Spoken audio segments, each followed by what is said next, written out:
Hello friends, welcome to our channel. ये है गुप्ता जी और ये है खन्ना जी। गाइस, आज हम बात करेंगे यस बैंक के शेयर्स के बारे में। उसकी पूरी डिटेल आपसे शेयर करेंगे हम कि उसमें क्या हुआ, क्या नहीं हुआ, प्लस अब आप उसमें क्या कर सकते हो। गाइस, लेकिन उससे पहले अगर आपने हमारा चैनल सब्सक्राइब ना किया हो तो आप सब्सक्राइब कीजिए और बेल आइकन को प्रेस कीजिए। प्लस आपका कोई भी अगर क्वेश्चन हो, कोई भी क्वेरी हो तो वो आप कमेंट्स में हमसे ज़रूर पूछिए। तो Gupta ji, yes bank start कब हुआ था? खन्ना जी, यस बैंक जो स्टार्ट हुआ था ना वो 2004 में हुआ था और इसे स्टार्ट करने वाले थे राणा कपूर और अशोक कपूर। 2005 में खन्ना जी ये रिटेल बैंकिंग में आ गया था और जून 2005 में ये शेयर एनएससी और बीएससी दोनों पर लिस्ट हो गया था। खन्ना जी, इसने जो ग्रोथ करी थी ना, इतनी तेजी से ग्रोथ करी थी, ये कुछ ही सालों में ना टॉप 5 बैंकों में आ गया था हमारे इंडिया में। और 2018 अगर अगस्त की बात करो तो ये शेयर भी अपने लाइफ टाइम हाई पे था। प्लस 2000 अगस्त सितंबर में अगर आप ये राणा कपूर के ट्वीट देखोगे तो इसमें इन्होंने देखो क्या लिखा हुआ है। एक तो लिखा हुआ है कि मैं अगर रिजाइन भी कर दूंगा कंपनी से जब कभी इन फ्यूचर, तो भी मैं इसका एक शेयर सेल नहीं करूंगा। और उसी के बाद देखो खन्ना जी, ये दूसरा ट्वीट क्या किया हुआ है कि जो मेरी बेटियों को मैंने शेयर दिया हुआ है उसके बाद उनके बेटों के होंगे या उनके बच्चों के होंगे, तो मैं अपनी विल में ये रिक्वेस्ट करके जाऊंगा कि वो एक भी शेयर सेल ना करे, क्योंकि डायमंड्स फॉर एवर होते हैं। मतलब उस टाइम इसका इतना वो चल रहा था कि इन्हें डायमंड कहा जा रहा था। तो गुप्ता जी, फिर इस डायमंड में हो क्या गया? खन्ना जी, क्या हुआ 2019 में ना एक र्यूमर आई कि जो इसके राणा कपूर फाउंडर और सीईओ हैं वो एग्जिट होने वाले हैं।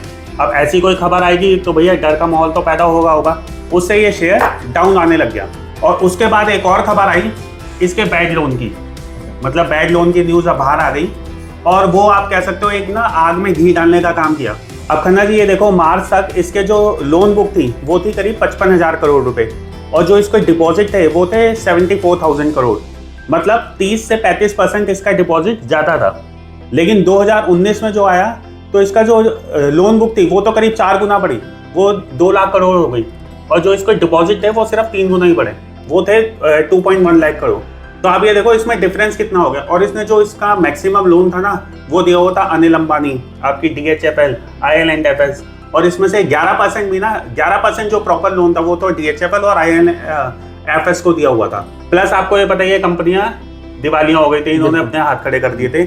और यस बैंक ने भी कहा था 10,000 करोड़ का तो ऐसा लोन है जिसे रिकवर करना ही बहुत मुश्किल है। इसके बाद आरबीआई ने इस बैंक पर कुछ रिस्ट्रिक्शन लगा दिए, प्लस इसे इम्प्रूव करने के लिए कुछ स्टेप्स भी लिए गए और यस बैंक को भी 10,000 करोड़ का कैपिटल बोला इन्फ्यूज करने के लिए। और यस बैंक ने भी ना कुछ मेजर्स लिए ताकि कैपिटल ज़्यादा से ज़्यादा इन्फ्यूज हो सके। अब भी गुप्ता जी, इसकी कंडीशन तो ठीक नहीं हुई कुछ भी। बिल्कुल खन्ना जी, कंडीशन इसकी तब भी ठीक नहीं हुई, ये शेयर मतलब गिरता ही रहा। आरबीआई ने यस बैंक के जो बोर्ड है उसे सस्पेंड कर दिया है, इसके सारे ऑपरेशंस को फ्रीज कर दिया है टेम्परेरी बेसिस पे। और ये तो पता ही होगा कि जो जितने भी शेयर थे 75% वो भी ब्लॉक कर दिए गए थे, 3 साल के लिए ब्लॉक कर दिए थे। और जो ये शेयर है 2020 मार्च में ये अपने लाइफ टाइम लो पे आ गया था, करीब 5.5 रुपए पे ये शेयर आ गया था। इसके बाद 2020 में आरबीआई इसके लिए एक बेल आउट पैकेज लाया। उसमें क्या था, एसबीआई ने 49% शेयर्स अपने पास ले लिए इसके यस बैंक के और ऑपरेशन धीरे धीरे स्टार्ट करना चालू कर दिया।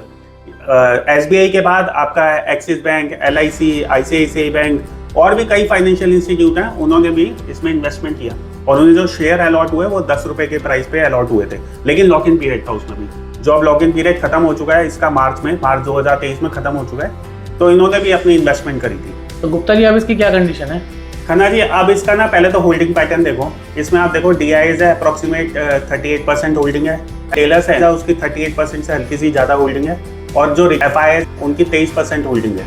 इसमें जो सबसे ज़्यादा होल्डिंग है जिसके पास वो है SBI, करीब 26%, LIC के पास है करीब 4.5%, HDFC के पास है करीब 3.5%, ICICI बैंक के पास 2.5% से थोड़ी सी ज़्यादा होल्डिंग है। तो अलग अलग के पास ये होल्डिंग है इसकी। और जो इसके CEO और MD हैं वो प्रशांत कुमार है, जिन्होंने 26 साल SBI के साथ काम किया। अभी जो इसका खन्ना जी रिवेन्यू है 2023 मार्च में 6,218 करोड़ का रिवेन्यू है और 206 करोड़ का नेट प्रॉफिट है। और जो अभी करंट मार्केट प्राइस चल रहा है वो 16 रुपए के आसपास चल रहा है इसमें। तो गुप्ता जी, अब इसमें करें क्या? खन्ना जी देखो, ये जो बैंक है ना अभी जो फोकस कर रहा है अपनी रिटेल बैंकिंग, अपनी corporate banking, wealth management banking, सब पे फोकस कर रहा है। मतलब ये अपनी ना कंडीशन सुधारना चाहता भी है और सुधार भी रहा है। इसका NPA वो इम्प्रूव हो रहा है, इसका नेट प्रॉफिट इम्प्रूव हो रहा है, इसका रिवेन्यू इम्प्रूव हो रहा है। तो लॉन्ग टर्म एक्सपेक्टेशन देखी जाए तो इसमें कुछ लग रही है, हाँ भाई है इसमें।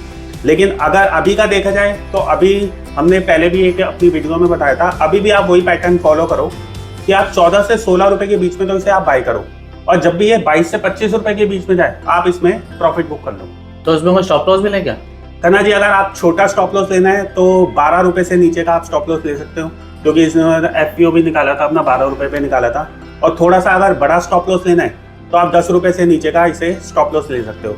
लेकिन खन्ना जी, इसमें यह है जैसे 1416 में आपने बाय किया, 22 से 25 में आप निकल गए, कितनी बार आप निकल चुके हो? अगर आपने पहले हमारी वीडियो देखी होगी तो आप 2-3 बार निकल चुके हो।